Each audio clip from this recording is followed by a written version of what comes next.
Hello, everyone. Wow, I've been doing this job of being a landlord for quite many years, and I've never experienced an eviction like I have this February 14th. So I wanted to come on because I'm not really good with the typing and the texting. So it's always nice to jump on and connect with everyone in the groups on all social media platforms to kind of give you a firsthand experience of what I have been dealing with. And also bring on a gentleman. Hopefully, he has no issue logging on tonight. But we have David Renn, who is a accidental landlord. So he's going to come on and talk to us about his situation. So we have a bittersweet eviction, and then we have another bittersweet. Unfortunately, it went from sweet to bitter. So let's dive into it. Thank you for everyone who's coming into the group recently. Welcome. I hope our members have been most helpful in helping you navigate through the Residential and Tenancy Act and the Landlord and Tenant Board. At the same time, just being a friend to you, and hope everyone is being kind to one another. We do have many different people who are experienced and inexperienced, and yes, we all make our mistakes and we can just learn from them. So I really hope that everyone is very gentle with one another, except obviously the tenants. After I put my post of my eviction day picture up, made it public, and everyone from California decided to jump in and say I was a POS and that I should be stepping on Lego and get a brain freeze every time I eat ice cream. So it was I was I was lovely. It was definitely something that brought a giggle to me. So thank you for that comment. But the reason why it's like I always had this T-shirt. This is something that we do from N4 on the second. Rent is due on the first. Landlords help tenant T-shirt, and then of course we have our eviction day T-shirt. But this is my technically real eviction where we've had a tenant that was inside of our rental unit since 2017. We've never had an issue with her. She's always paid her rent. She was a homeowner. She came with a cosigner. She had two children, and honestly, we didn't have any problems with her. And unfortunately, as of February of last year, she stopped paying rent.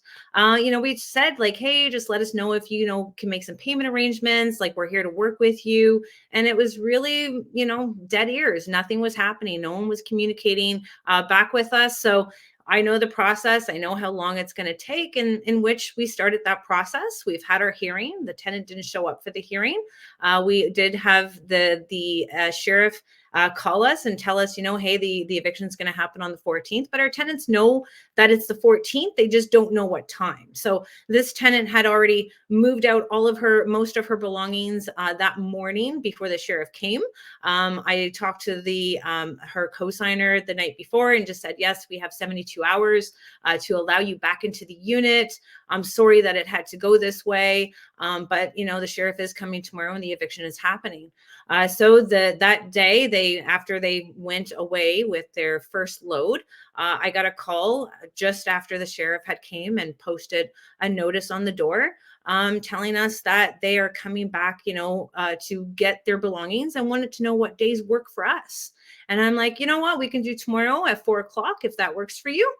She said, let me check with the movers. They came, and she said, I'm also going to have a check in hand for the amount owing.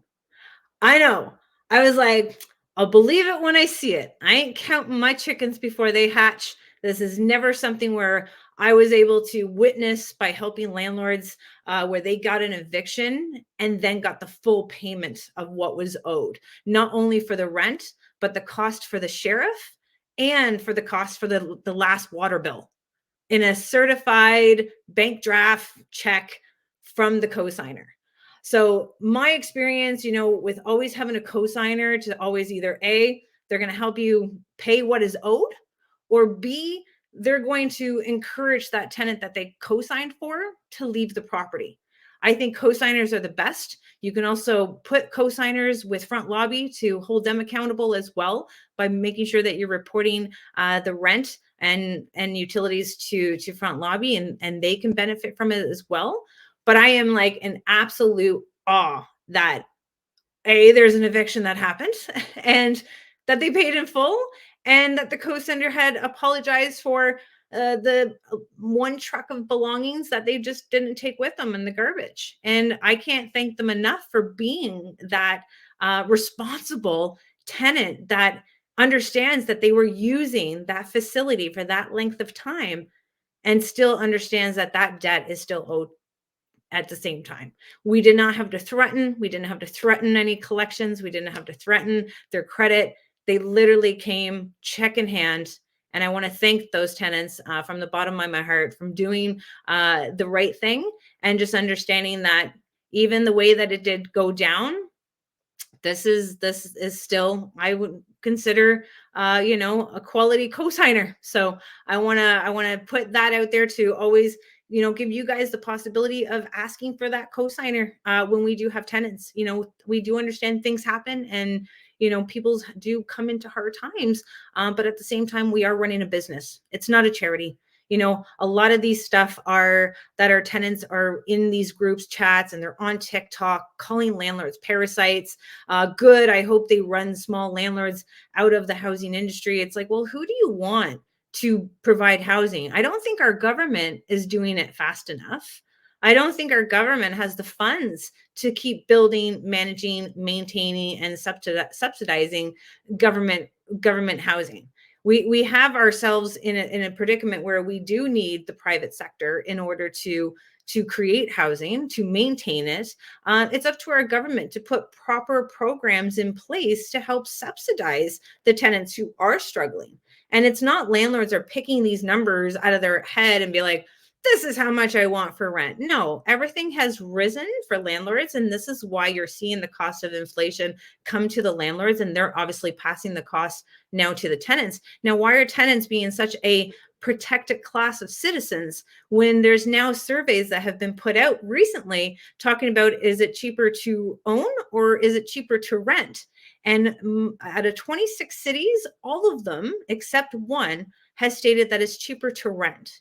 So we need to start making sure that when we are discussing these issues of landlords and tenants, just understand we're not going to be able to get these tenants to completely agree with the landlords because they have been brainwashed, or it's always been that bad landlord situation. All the landlords are bad, and unfortunately we're never going to shake that out of a few tenants that are out there. But we do have really good tenants, just like even for this situation that I went to, where the full amount, including the sheriff and the last water bill, like and the day after the eviction, like it's not even like a week or a couple of months, and they come and pay you. It was the next day.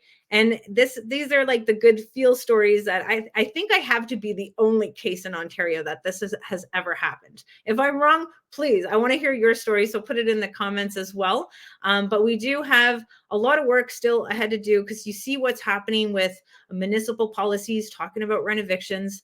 Some municipalities are bringing up water billing back again. And we do have the province, they are making some changes as well. But the landlord and tenant board, they're still struggling. They are getting the hearings now at a 4-month cycle, I'm seeing. But once you go there, it's like a magic 8 ball. You don't know what judgment you're going to get. And you're still waiting that long 30 to 60 day time frame in order to get your order. We don't know why. It shouldn't be that hard to get an order out, especially by email. But this is where we always had that feeling that, based on the mass immigration, based on the lack of supply that we have, is that our government is utilizing the landlord and tenant board to force landlords to be a social agency without compensation. Because there's no reason why it should take more than 30 days to get a piece of paper with their decision on how they're going to rule. So we have a lot of backlogs that are happening, obviously, because non-payment of rent is one of them, the top application. So we are going to see more of an influx. And I believe they're now at 53,000 cases that are still considered backlogged. So I'm not too sure how they can have a 4-month hearing, but also still have a huge backlog that they haven't agreed to get to. But we do need you as the community to speak loud into these social medias, to follow these elected officials on their social media accounts and hold them accountable, because now they're talking about this landlord licensing, because they're seeing different houses that are holding about 13 people in a basement out in Kitchener, 25 people in Brantford. It's like, is it the landlord or is it the tenant doing it? Like, we have to have more journalism to tell us more details of the situation that's happening, but it just still puts that concept that there is a desire to need more housing, and that we have too many people needing housing and not enough supply. But it's not the greedy landlords that are buying it up. This is because it doesn't make sense for them to invest in Ontario, and it doesn't make sense for them to invest as a developer to build these type of properties. So we do have a huge problem that's still transpiring. I always been saying this, that the worst is yet to come. I'm living in Cambridge, Ontario, and right on Samuelson Street, right in the side street, it's a dead end. There's literally a mountain of garbage, and we have houses like wooden structures that are being built, and tents, like the community is building there. And we're seeing it. We had it in our downtown core. We have it in Kitchener. Like, if you look at the number of encampments that have been growing across Canada, it's unacceptable. It's despicable. And the only people that we should be holding accountable is our elected officials. And as you've seen in the last post that I've put, is that they're now questioning, government to say, how much money have you put into homelessness and chronic homelessness and these programs? And are you tracking how these programs are impacting the homeless community? Is it improving? Is it getting worse? And no one can tell them. So I'm not too sure why this is taxpayer money. We need to be asking these type of questions, because this homelessness crisis is getting worse, and no one's holding our elected officials accountable. And we're not expecting them to fix it in a day, but no policy that they've come out with now is doing a little bit to make it better. It's actually making it worse, because they're attacking that private sector. Now, I had my gloat. I'm still in awe, in shock that this situation had happened to me.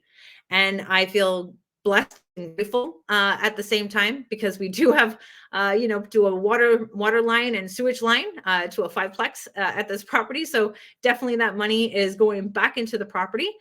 So I am definitely blessed to have that. But not all people are able to be as lucky as my husband and I were in this situation. I had gotten a call from a friend, and she said, I need you to help this gentleman out. And I'm like, I could try. I try to help as many people as I can, as much as I can, based on the knowledge that I have, and, connect them to resources if I don't. But this situation, it's got my head twisted. I don't even know how we can work this around to based on what David has experienced. But what we call David is an accidental landlord. So I'm not gonna, let the cat out of the bag, because I think this is his cross to bear. It's his story to share, and I want to bring David on so that he can introduce himself to you and give a little idea of how he got into landlording. But just know that it was on the accidental part, and he did it with his heart on his sleeve. So without further ado, we have David. Hey, Kayla, how are you? He's a little dark. If we can, I don't know if you have any more light there, but you'll kind of explain that. If you want me to, I can turn the light up if you want. Yeah, if you could. Just give me 1 second. Excuse me, I'll be right back. We just want to make sure you're real. Okay. I didn't think you were real based on your situation. I'm telling you guys, like, this is based on what David's dealing with. I see that there's a bigger issue you have to fight. Yeah, that works great. So yeah, okay. First, thanks for having me on your podcast, on your webinar. It's nice to be here. And yes, we met over the phone via a third party, which I'm very grateful for, actually. My name is David. A little bit of my background, if you want. Yeah. Yes, I have a Bachelor of Architecture from Ryerson, which now, of course, is the Toronto Metropolitan University. I also carry with me a Bachelor of Education. I have a passion for architecture, and I have always had a passion for affordable housing. In fact, in university, I was working with Habitat for Humanity. Now we're going back to 1989. So at the at that time, I was very intrigued by why in Canada, such a large country, we had such a large population of homeless, and it still is. It's getting worse every year. So I've actually entered a competition university. I won first prize for a design for urban planning issues. That was through the Chinese Student Federation in coordination with Habitat for Humanity. I worked on blitz builds. So I always had a passion for housing for the homeless, basically.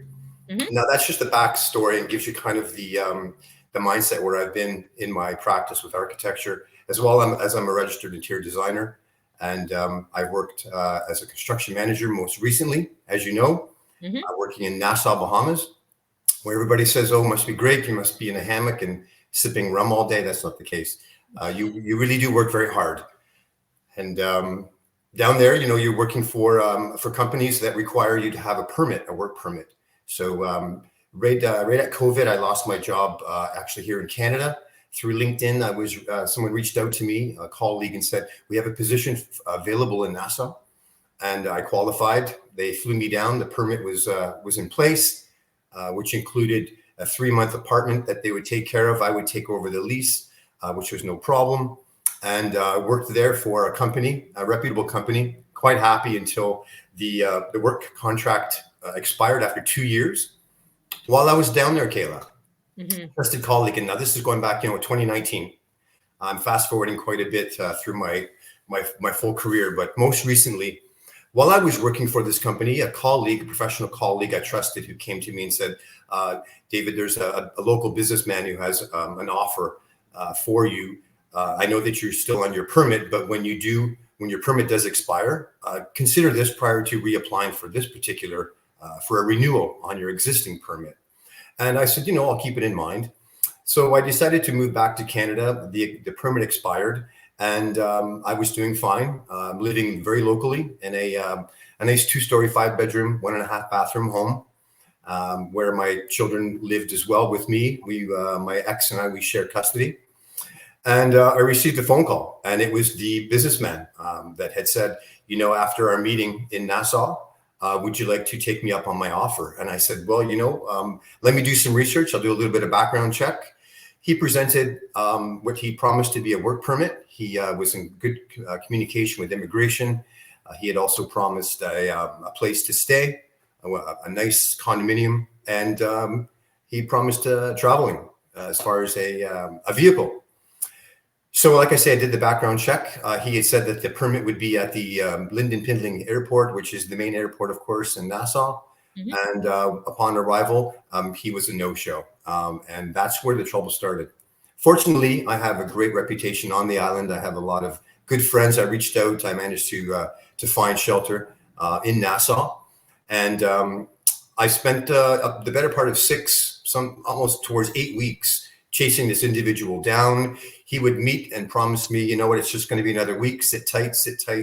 And I had nothing but great experiences working in the Bahamas. Mm-hmm. And it was quite lucrative, and I was able to save, and it was a good experience. And at my age, it was a nice way to enter, kind of semi-retirement. It was a good pat on the back for a good job well done through the bulk of my career. So you had a job offer that was happening. That's why you decided to look Absolutely. This was care of your house. Now you found this individual. So the tenant that you've had, that you found her when you were shopping where? Yeah. So long story short, I'll say that a few times, and forgive me, Kayla. I'll try to really be brief, but it's a long story. I know it's emotional. I just want to make sure we get your whole details of what you're dealing with out to the folks before they have to go and enjoy their Friday night, because they're probably going to drink for you after this Friday night. Well, thank you. So yes, as you can imagine, things didn't work out. And what happens in Nassau is, if once you pass a 30-day stay, although I did find a little bit of underground work just to float down there, I was much like they do in the States. It's called ICE. I was handcuffed and taken out of my condominium and immediately deported back to Canada. I arrived back in Canada in November of last year. Actually, near You the end of rented out your unit of July of 2023. yes, prior to leaving. Forgive me. Prior to leaving, I was at a giant tiger, a local giant tiger. And again, that's why I mentioned about Habitat for Humanity, working with Indwell, working with companies that are doing affordable housing. And you mentioned I wear my heart on my sleeve. There was a young woman with 3 children. She was on her own and she was looking for a place, very desperate to find shelter. And I couldn't help but overhear. And I thought to myself, you know, you're going down to Nassau. You're going to be staying there for quite a long time. It was promised at least a minimum of 2 years. And I said to her, would you like to check out my house? You're more than welcome to stay there. I won't charge you much. In fact, what it was, the value of the rent, which was at 17 capped, was exactly the value for the mortgage. So there was no profit. 1,700 plus for 5-bedroom, 5-bedroom on that bathroom. You included the utilities, you included, and you never knew anything about a landlording. So she suggested to you that she wanted a standard lease. That's right. So upon reviewing the place, she was quite excited. And again, maybe I was naive, for sure. A 5-bedroom house, 1.5 bath. Of course, I'd be excited. Are you kidding me? Very excited. 4 bedrooms. That's right. And keeping in mind with a degree in architecture as well as being an interior designer, this place was really set up nice. Yeah. Beautifully done, beautifully decorated in a nice quiet area. Yeah. And ample space in the backyard, a detached garage where you could park 2 cars, and three cars would easily fit in the driveway. Okay, so now that you come back, you're deported back to Canada. Yes. You're now going. Where did you go right when you got deported back to Canada? Yeah, came back. Actually, it was mid-October. Forgive me, because I know Halloween was spent in Canada. So mid-October, I arrived at Toronto Pearson Airport. My daughter picked me up, and I said, take me to my neighbor Dave. Coincidentally enough, his name is Dave. I stayed for a couple of weeks at Dave's place. And I was always respecting the fact that, this individual is staying in the home. I didn't want to interfere with her privacy, but keeping in mind, there was a verbal agreement. There was a verbal promise. And I said to the tenant, I said, it may not be written down, but can you please promise me, number one, that you'll take care of everything in the home. Don't do any damage. Please leave everything. All of your belongings were still in the home. The home was staged. Perfect. It was you just move right in. Okay. And she said, thank you, David, because we're now staying with my mother just around the corner in her little apartment. And this will open up a lot of space for my children. And it's close to their school. This is a great situation. I said, people helping people. This is what it's about. I'm not making any money off of you, but at the same time, you're taking care of the house, making sure that the furnace is running, the air conditioning is running. You need to take care of it, right? And keep in mind also, too, that I sold my vehicle because it was going to be 2 years. You can't have a vehicle sitting in your driveway for 2 years. And I didn't want to pay the storage. So yes. You came back to David. So you were at David's for a little bit. And I was at David's for a couple of weeks. Now he ran into some issues, health issues. And he said, I've got to tell you've got to move on. And keep in mind, when you reach out to, I don't have, my mom and dad are unavailable. My mother's deceased. My father's in an old age home. Yeah. My sister, she lives way up in Northern Ontario. Yeah. And my brother, he lives in British Columbia. So, you kind of find yourself on your own. And if you call a friend and ask them, hey, can I stay at your place for a few weeks or a month or 2 months? You don't want to be there forever. You don't want to be there forever. And a lot of, you find out who your good friends are, of course. Yeah. But it's a lot to ask of someone, and you can jeopardize your friendship. So I kind of, my daughter says, Daddy, you're couch surfing. I guess that's what they call it. And I ended up in Bloomsburg, Ontario. I stayed there for 4 weeks. And until finally it was time to move on. And I found myself homeless. I literally found myself homeless. Now, did you talk to the tenant after you realized that you had to leave David's place? Did you talk to her about her vacating the property? Well, here's the thing. I would say about maybe a few days after I had moved or had left for Nassau, her mother gave up her apartment, and her mother and all of the mother's belongings, all of her bedroom suite, her pots and pans, everything from her mother's place was moved into my place. Now, legally, according to the LTB, the tenant has the right to move one family member in. Well, the way it was that we had two adults. We had 2 adults, taking advantage of someone who was being nice. This is exactly what happened, and with no doubt. Yeah. So now you have the 5 bedrooms being occupied by the tenant, the 3 children, and the children's grandmother. Yeah. So the 5 bedrooms are occupied. So she said, sorry, my mom's living with me. You can't come in here. That's right. Okay. Now, I respected that. I have no idea what the LTB is at all at this time. I have no idea of the RTA. I have no idea of my rights. And certainly I have no idea how long it takes in the tribunal process. Yeah. So I ended up staying with a friend in Bloomsburg again for about 4 weeks until time was to get out again. And we're into November. The weather is getting nasty. And I ended up traveling to Brantford with my daughter. She said there's a lot of resources in Brantford. And I was accepted on a 7-day maximum stay at a place called Brantford Safe Beds, a fabulous place to stay. I knew I had 7 days to contact and get in touch with the tenant. Mm-hmm. I guess it was a very cold winter day. I knocked on the door and I said, can you please, I've helped you out so much. I was very generous. Can you please honor the promise that you made that I would have at least a room if I came back from Nassau to stay in at least one room? And she said, let me check with my mother. And I said, okay, check with your mother. Turns out she said, yes, I will consent that you can come on in, use the room, and until you get back on your feet, and everything will be honky-dory, so to speak. So I was allowed into the residence, and it's a weird feeling to be allowed into your primary residence. And this is when I noticed that everything had been really switched around quite a bit. There was quite a bit of damage to the furniture, the carpets. The walls had been painted really terrible colors.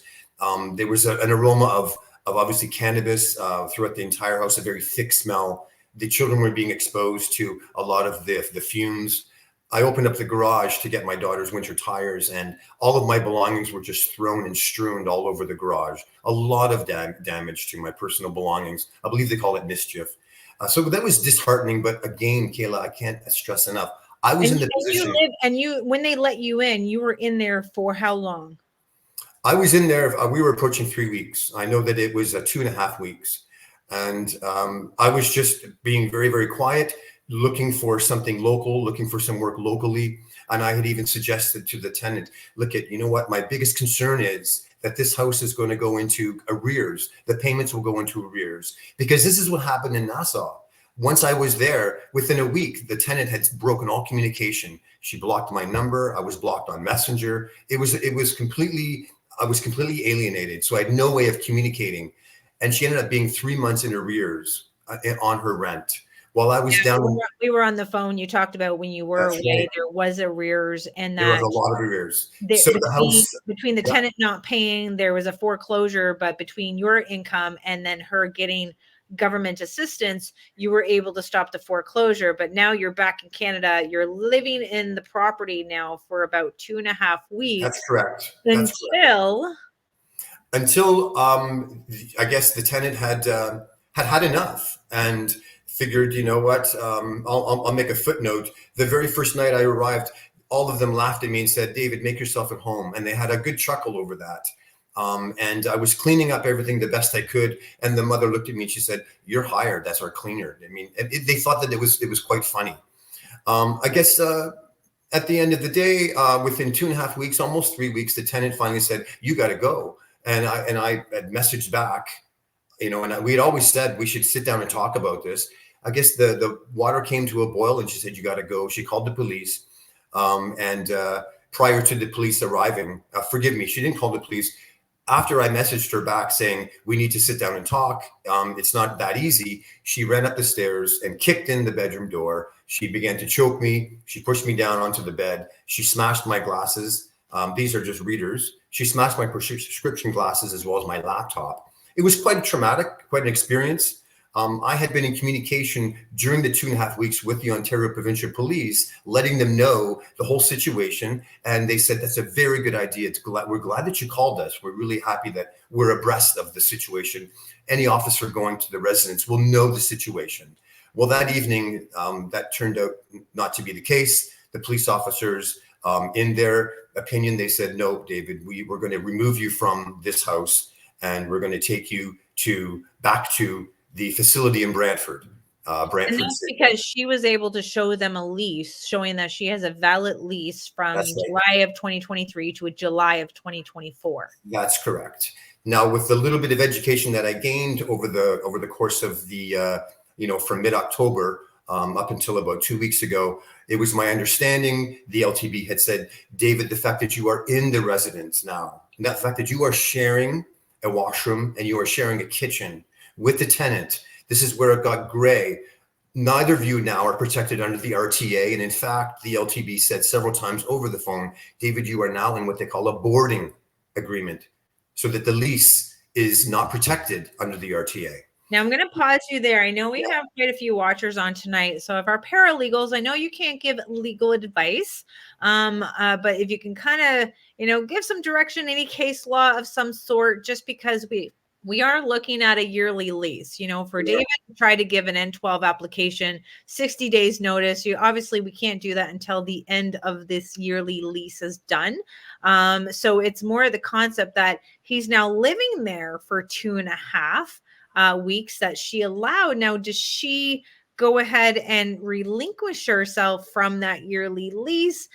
Does this now override the yearly lease now that David was living in there? Like, this is that concept. But again, at the same time, we have to put ourselves on the devil advocate. Like, if I, renting a unit out and I just convince my tenants to let me in and get into the house too, then I can potentially break that lease, right? So we always want to kind of put that into concept. So if we have it now, or we can have it later on in this video, David, we'll make sure that we connect you with that type of, because that is a good question, because you lived there for 2.5 and you became a roommate, and not only that, but you're the damn owner of the house. How can the police come and remove you and bring you back to a shelter when you're the homeowner who's paying the utilities to this home? That's correct. Yes. And I was quite surprised, but I mean, when you're in that position, you're in a state of trauma. I mean, granted, the individual is quite a big individual. There's a lot of power there. Yeah. And in a state of really bad anger, I called the police. And so one officer on my call showed up, and the officer that she reached out to showed up. And like I say, and like you mentioned, I was removed from my own residence. Now, my understanding was that unconsensual entry into the home, which I had no agenda. I was just trying to avoid being on the street. And I wanted to say, look, you had promised me, number one, to take care of the place, all my belongings, and that you would reserve one room when I come back from Nassau, whether it be visiting family, whether it be an extended stay for a month. A lot of times you have to come back to Canada, spend 30 days and then go back. Sometimes a work permit might be in delay. So all of these ambiguities would be resolved by at least allowing me to stay in my own home and move on from there. Now, a yearly lease is only there to technically protect the tenants, is what it boils down to be. That's right? It's what it's there for. And what's sad is that when you are looking at refinancing or getting a property, like, our bank is always asking us to say, hey, we want to see some yearly leases. We want to see the lease. And I'm like, no, here's a month-to-month lease. I'm going to skip over your boss and tell you that you do not want me having my tenants in a yearly lease. It's better for you to have them on a month-to-month lease. But again, David, absolutely, you're an accidental landlord. You didn't even know what you were paperwork. I didn't know what I was getting into. And some of the viewers might say, "Hey, that standard lease, or did your tenant have the standard lease? Like, who provides?" This is the thing. Here's the thing. Exactly. Now, I must say, some of your viewers might say, "Hey, you know what? Lesson learned. You should have researched. You should have known." Yeah. Absolutely, 110%. I agree. And I will never ever lease. I'll never lease out my property. I won't even board it. But if your viewers are wondering, should I lease my place out to get a guaranteed signed 1 year, or do I put up with the month by month? I would advise put up with the month by month, because with the month by month boarding, neither of you fall under the protection of the RTA, and the RTA is what protects the landlord, protects the tenant. Forgive me. The month to month, you're still protected by the RTA. You just can gain access back to your property. Yes, you can. Absolutely. Based on the N12, but it's still a 30 to 60 days. The tenants can still hire, the tenants can still, fight that 60 days notice. You'll still have to go to landlord and tenant board, and you still have to have a paralegal. That's right.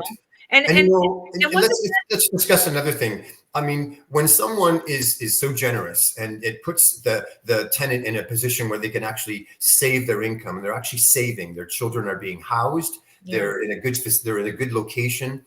One would think that, hey, when the landlord fell under some rough times, there was more than enough space. I even offered to say, if I can stay here for an extended time, I'll take care of the mortgage. You won't have to pay a single thing. You don't just stay here. It just keeps me off the street. And this was kind of tossed around. And they said, well, what if you sell? What if you sell the house? And this is when I understood that if I sell, that's called, I believe, cash for keys. So if I was to put the house for sale, I would still have to buy them out of the rest of the lease. Now, like I say, I'm not educated on And you're still homeless though. If you I'm still still if you homeless. still sell the house, you got cash for keys, you're buying them out, you're still I'm homeless. still You're probably homeless. not going. When did you buy this house, David? I bought this house in 2013. So you got 2013. You're probably not going to be able to sell it and then be able to pick up something like that in No, this market, even in the area that it is. You no, have you wouldn't. someone that was able to give you pull on your heartstrings. They took over. They were able to educate you on the standard lease. She obviously lied about her income, where she said she was working, but she Yeah, was she being, said she was working. That's right, Kayla. and that's She said why that she needed that standard I'm lease. working full time. You know what? I'm working full time, and I was again naive. I didn't do a background check. I didn't call her employer, which I should have. And yeah, accidental landlord for sure, 100%. And I now looking back, and I've heard from neighbors that this individual has been removed from other places as well. She's rented and been kicked out, Yeah. rented and then been kicked out, and Now, David, like with what has happened to you being the accidental landlord, not being able to take over possession just because of that, just that fixed term within your lease. Because right now you still might be able to have some opportunities based on inspections. And my advice to you here, based on what's happening, and I know your money is tight and not being able to get yourself fully represented by a paralegal, right. but you do have that option of getting, educated within the group in order to figure out, where there is a potential eviction, because may not be able to get that N12. Like you might be able to because you were living there for a year and a half, but I don't know that. I You raised a really, good point. I mean, you raised a good point. she damaged all your stuff. She All the obviously stuff is painted damaged. without your permission, but again, we're not working with that lease The that only says thing I like can throw out there, yeah, I agree, Kayla. The only thing that I can throw out there to any paralegal individuals that are listening is with the assault, there is an assault charge. And I understand with this assault charge and 2 charges of mischief, not to mention all the damage to my that's personal your Hail belongings. Mary, buddy. That's your, Right? And it's, I'm it adds to. what I've been thinking of, and I'd like to give a shout out to a fabulous group of individuals called Our Places. They're located in Brantford, and they specialize in transitioning people, whether it be from off of the street into affordable housing or from a very small place or a bad neighborhood into something more conducive. Again, Our Places Transition Center in Brantford. They've done a great job. They're handling the assault, and they're handling getting everything finalized with the OPP. If in fact she is formally charged, which she will be, there'll be a restraining order. And funny enough, I was under the assumption, what they say about assume, I was under the assumption that as soon as there's an assault, that the individual who did the assault is immediately charged on the spot. That's not the case. The OPP officers sided instantly with the tenant. However, that might be a way that she would be evicted. And unfortunately, the children living without their mother, I suspect maybe we say they may just bounce. They may just bounce out and leave the place. Going back to selling the house, the damages to the house, the state that the home is in right now, I would lose so much if I was to do, cash for keys. It's just a bad situation that landed me in a shelter. And if I don't get back into my home by March 8th, I'll be in another shelter somewhere in Brantford until the lease runs out. And this is the thing, like even just to have any application process being brought through, if it's an N5 or an N12 for that matter, we're seeing those lengthy delays not impacting you. And obviously it's impacting this mother and her children, even though she's not doing, the right thing by, hey, David, give us a chance. Let's try to word it back to him. But David, if you had your elected official in front of you right now, what would you ask your elected official? I would say, why is it that Ontario, out of all of the provinces in Canada, why is Ontario the slowest with the tribunal process? Why are we looking at 5 to 8 months? This is ridiculous. It's absolutely ridiculous. Backlog or no backlog, this process needs to be expedited much quicker. 60 days, 2 months, but this 5 months to 8 months, I suspect.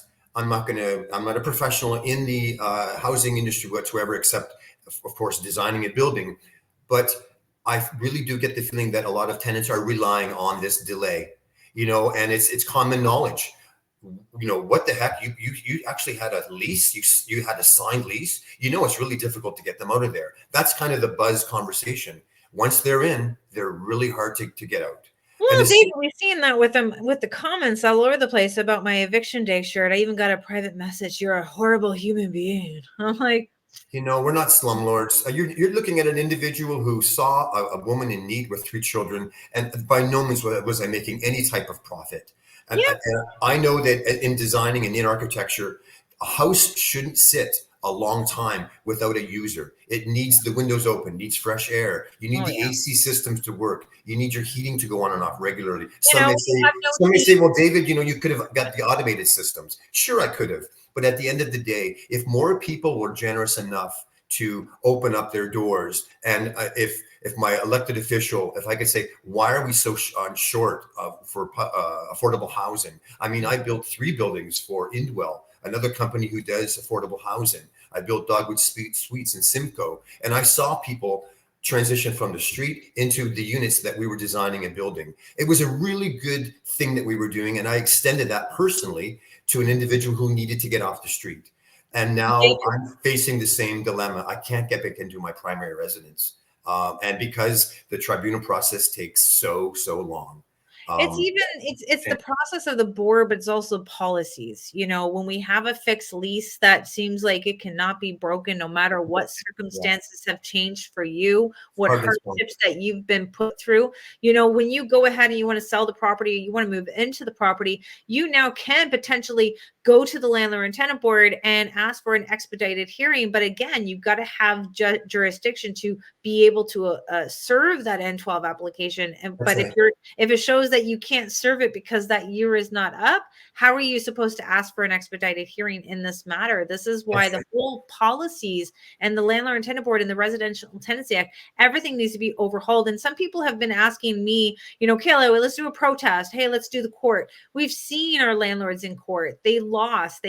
Now they have the Crown's lawyer fees that they have to pay for. We see protests that not every landlord shows up for these protests because either A, they're not dealing with a professional tenant, it's not a matter to them right now, or it does matter to them, but unfortunately they can't be in the limelight. They can't have their face presented to a protest or protesting the government because they do have different projects on the go, or it can impact their current employment. So a lot of people are very shy with that. I've had people say, hey, Kayla, I want to pay for your marketing to get this into the newspaper, but it cannot come from me. Like, I have a lot of projects on the go. Like, I don't want you to be making me a face to this, but I do want to continue to help you because people are afraid of what would happen.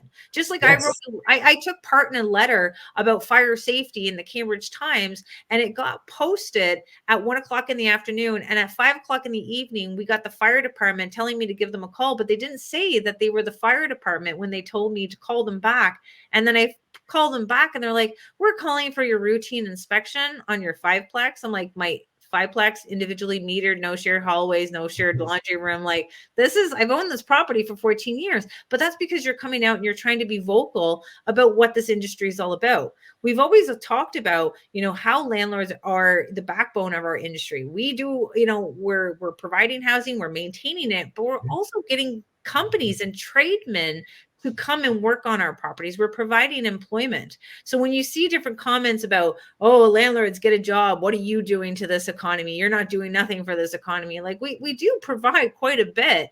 Unfortunately, we're not being respected as a business, but more just as an investment. And many people know that a lot of people are not making the money on their investments when they first buy, or as those expenses creep up based on inflation. Our property taxes, look what Toronto's doing for property taxes. Our property taxes in the KWC area are increasing. Our water bills are just went up. My property taxes went up by $200. That's right. Absolutely. And then we have our tenants protected. And that's why they've done that survey where it's like, this is the area in which There's only one city out of 26 that it makes sense for people to rent versus being an homeowner. And a lot of our tenants out there, if you're watching this, they always think that our landlords are hoarding these properties, and then if we didn't hoard these properties, that they would be cheaper for them to buy. And it's like, no, you still need good credit, you still need a good job, and you still need to have a down payment, and you need to be able to fork up the cost of closing and your lawyers. Like, it's not as easy as it is to be a homeowner, but for some reason they think it is, but they're just putting the blame on the landlords, unfortunately, because that's what our elected officials, I think, want. They want a war between landlords and tenants, so tenants don't put their frustrations to our elected officials. And landlords are willing and capable of doing the job, and we don't mind doing it. You have people like lifelong landlords like myself to take pride in providing great services to our tenants and make sure that we do it right.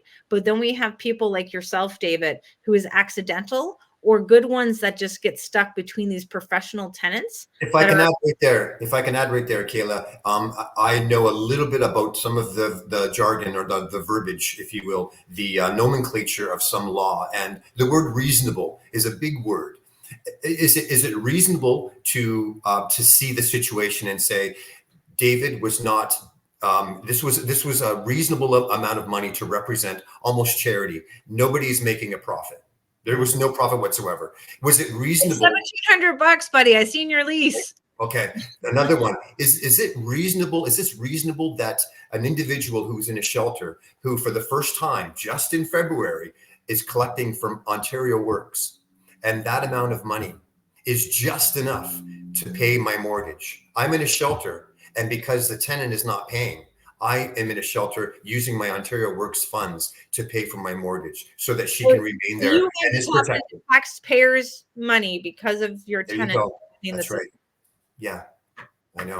That's it. And it could have been resolved. It could have been resolved much easier if this individual was reasonable. If she would just, if the tenant would just say, you know what, you helped me out, I'm going to help you out. We'll work this out, and let's not get pushed around. Let's not take advantage of the lease. Let's not take advantage of the RTA and the LTB. But that wasn't the case. And lesson learned: no good deed goes unpunished. That is an absolute 100%. You know what? And that's the sad part. When people do get burned from doing a good deed, it's sad that, they won't be doing it again, and that's sad. But you know what though, David, I still admire you for trying to help, because we do have people who are struggling that we want to help. This is why we try to connect with our community and protect them and connect them to different social services to keep them housed. Unfortunately, they don't listen and they will abuse it. But we do have, some great people out there that we still want to give praise to. But unfortunately, we're not going to be able to do it much longer. I think that's what's happening. If you look at what our supply is, our developers are canceling projects. Our landlords are skipping out of Ontario, getting themselves either into the Alberta community, they're into the States, they're into Costa Rica, Mexico, Punta Cana. Like, they're everywhere putting their money because they know that their money's not going to work for them here in Ontario, and the numbers don't make sense. So let's move our money around, right? This is where we're really good at pivoting through these type of crisis. And that's what's happened since COVID. We're seeing more and more people take advantage of it. We have tenants trying to do rent strike movements. That's okay. Everyone can, blame a landlord for, being happy about their eviction day after a year of waiting. But we're here to show sympathy. The tenants who just want to do a rent strike movement because they weren't happy that their landlord had applied for a rent above the guideline rent increase, because all the expenses have increased to the landlords. Tenants, landlords, we're not ever going to see eye to eye, but what we can do is make sure that you're being loud and you are connecting with your elected officials and telling them that this is an overhaul. This is not a little policy here, a little policy here. This is an overhaul that needs to get done. Unfortunately, there's little policies that, we can make change with at our municipal level, because landlords, listen up. Get ready for your landlord licensing to be brought into your community and the Renn eviction bylaw, because our city councilors seem to want to try to overstep what the province is doing, which has already done, which put stipulations in there. But we have to be more collaborating and together on what the government is doing and being aware of what's happening, not being shy to step up and actually speak up to what is not right. This is about providing justice. And unfortunately, just the only word justice at the landlord and tenant board is just a word. You know, they're not treating people equally. We have adjudicators that come from social justice backgrounds that are not treating the landlord. And if I could comment to that as well, Kayla, you know, in my search for information and educating myself, a rapid education, the LTB, that's a dead end. I mean, you can get everything you need online. All the forms are there, all the explanations. They do not offer any type of legal advice. No problem. I understand what they say to you in one side, then they say something else on the other side. You can't really trust any type of anything you hear from them. Just look at the forms. The forms are online. Number two, in Brantford, Ontario, there is an establishment called the Community Legal Clinic. This is free legal advice. The Community Legal Clinic. I called them up. You know what they said? And within 2 seconds, are you the landlord? And they hung up the phone. They do not deal with landlords. I called up legal aid. Oh, that's a fact. I called up legal aid, Ontario legal aid. What is your issue? I said, I have a housing issue. I'm a landlord and there's a tenant issue. We don't give any legal advice for landlords and tenants. They said, try pro bono law. Pro bono law, you can write that down. That might help some. There is self-help landlords online. They had no idea of what to do in this particular situation. Yeah. At this moment, I think I'd like to just, if any viewers out there, if you know any information, you have information that can help me out or help guide me. I'm currently, like I say, in Brantford at the Brantford Safe Beds. They're online. You can certainly call. I'm here until March 7th, March 8th. Ask for David, and I would be happy to give you my contact information. Any advice, especially yours, Kayla, I can't thank you enough, is welcomed. It is a dead end a lot of times for landlords, let me tell you, when you're trying to do good, you know. We want to share your story. We want to share your story. Try to share your story to the media because obviously your circumstances have changed. And just for the minor of a fixed lease, it prevented you from gaining access to what is rightfully yours. So please, everyone who's watching live or as it's recorded, and please share it. Share this around. Like, this is something where we have to bring the acknowledgement of how a fixed term lease can put a landlord out of his home and being homeless. And this is where we have to put our foot down and say, this is not fair. This is not justice. It's not really fair, you know. And worst case scenario, if enough funds are not raised, I'm not looking to raise funds, but if this house goes then into arrears and I'm not living there and I'm not able to work because I don't have a place, I'm in a shelter or I'm on the street, you lose your house. And then the tenant just is given notice. Yeah. And then moves on to another place. But yet the landlord lost their home. It's a shame. I mean, it's not reasonable. It's unfortunate. You know, why can't there be a reasonable clause? You know, something in the lease agreement. Put something in there that says almost like that section of like, I was living in here for 2 weeks and 2.5 weeks. You know, right. This is where there's an exemption, and you know, we still might be going on that. And but at the same time, I think we got some digging to do. We got some ideas, you know, even for Greg Harry said N7 and L2 for the assault. I think that's why you make sure that you go through with that situation that had happened there. At the same time, the damages that are happening. But maybe, you know, I know funds are tight for you. That's why it's very difficult for David to get a paralegal to represent him. And it's unfortunate that our taxpayers' services are only representing one class of citizen and not the other within this case. So it's definitely unfair, but we do have to get ourselves established to showing some balance. We need some balance, and we need more of our elected officials to see deep down in the trenches of what's actually happening. And I hope it's really happening. Yeah. You know, when you're generous to open your doors, we are opening our doors. Landlords that charge too much, I don't think that's fair. Landlords that they're not upkeeping their property and they're putting the tenants at risk, that's not fair.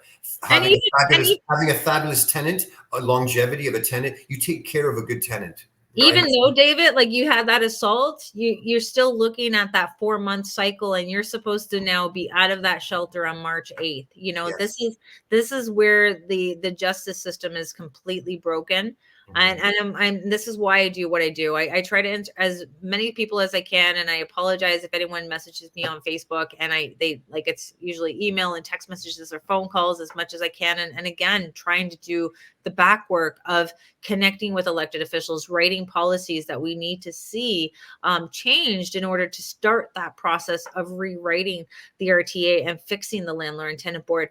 But I want to thank everyone in the group who is helping each other out with these comments and navigating and giving some advice, even when someone's doing tenant screening, because your tenant screening process is going to be key. It Making is sure 100%. You know, and if you can, if policy could change where, like I say, even halfway through a lease, which was my experience, halfway through the lease, that there is a policy, a reasonable situation, and the reasonable outcome is 60 days. This is this gentleman's primary residence. He's on the street. This is, you know what, the proverbial what hit the fan. Okay, fine, but it's his home, and yeah. he is now paying the mortgage. Anybody would think, given 60 days, move on. Even 90 days, move on. But this 5 to 8 months is ridiculous. That's not. It's unreasonable. David, I Yeah. can't thank you enough for coming on here and being not that shy landlord to tell your story of what you're Thank you. experiencing and what you're dealing with. And I do sympathize with what you're happening. And I hope that our elected officials can see that their bad housing policies are not only, you know, causing tenants to be homeless, but it's causing landlords to be homeless. And you know what? When I went through my eviction on the 14th, and definitely speaking with two of the sheriffs that were there, that they're also talking about the writs that are now being a part of their daily task, not Mhm. just tenant evictions. It's now foreclosing on people's homes. Yes. And Yes. that's only the beginning of what they see to be a spike based on a lot of these people. And these are like the secondaries lenders, but there has been an increase that we're foreclosing on properties based on interest rates have increased. So we do have obviously that happening, and which will mean longer eviction for sheriffs that are happening. So landlords, be on guard. Make sure that when you are doing your tenant screening, make sure it's thorough. Do your own credit check. Do not take any paperwork that comes from the tenant as evidence. You know, pull your own, do your own credit checks. This is why we're tightening our tenant screening. And you know what? It's going to impact our good tenants, unfortunately. But at least we need to know that our elected officials, that this is all on them. You know, This is deep this. down, I'm this living is proof. all on This is them. what can happen if you don't do due diligence and don't do the research. This is what can happen. Don't make any deals coming from your heart at all Yeah. whatsoever. I'll leave you with this last thought. On my journey from my residence after the assault, the police officer, I was in the back of the squad car, and he said, "You know, David, I'm thinking about renting out my place." And I said, through the screen, I said, "Don't, officer, don't rent out your place. Board it. And before you do that, do your homework, or you're going to end up in the same place where I am. But do your homework. Really, really be careful. Screening, absolutely, and don't let don't let someone who treats you mean make you treat other people mean. You know, that's really what it's all about. At the end of the day, I'll get back on my feet. I'll find my way through. This isn't going to change my attitude towards individuals, but will I rent or board my house? No. As soon as I can get in there and clean up the mess, I'm going to use my talents and skill. I'm going to make it beautiful again and sell it and have a family move in and move on from there. This has been a very traumatic experience, going back from June of last year up until present day. And you can't imagine what it's like to have the timer ticking in the background day by day, knowing eventually that you will be in another shelter or on the street in the cold winter. It's not a good situation. At the same time, your house is decaying day by day. It's just terrible all And around. you still have to maintain it. If she even calls you for a maintenance request right now, you still have That's to right. maintain it. That's right. David, I can't thank you enough for coming You're on the show welcome. story. My pleasure. Everyone understand that we're going to listen to the ins and outs of someone's mistakes. Make sure that you don't fall prey to that mistake. Yes. Do your part, advocate, get yourself into any municipal housing task force, any committees that you can be a part of. Be a part of your campaign team for any of your elected officials that you feel do have their common sense factor that is happening, because the worst is yet to come. There's more that's going to be hitting every city, all of Ontario in itself. And we want to make sure you guys are doing your part. So share this video, contact your elected officials, and we're going to be hosting some webinars so that if you are dealing with something like David's doing, like, we can actually come together and actually work it out together as a team, just so that you're not alone, and I can get to as many people as I possibly can in order to help you guys out, because I know there's not a lot of support that's out there for you. So we want to bring our experts that are in the community together in order to do that. I want to thank you for tuning in for this live broadcast and celebrating my success, but also showing the sympathy to David. Unfortunately, is another victim of bad housing policy and a victim of a broken Residential Intensive Act and the Landlord and Tenant Board. So together, let's do what we can to make some changes, and also make sure that you're looking at where else to invest in Ontario until we can get this fixed, or outside of Ontario until we can get this fixed. Can't thank you enough for having me. Thank you so much, Kayla. And thank you to the viewers. All help is appreciated. Thank you, David. And thank you everyone for watching. Have a good weekend. Happy Family Day. Happy Family Day. Bye now.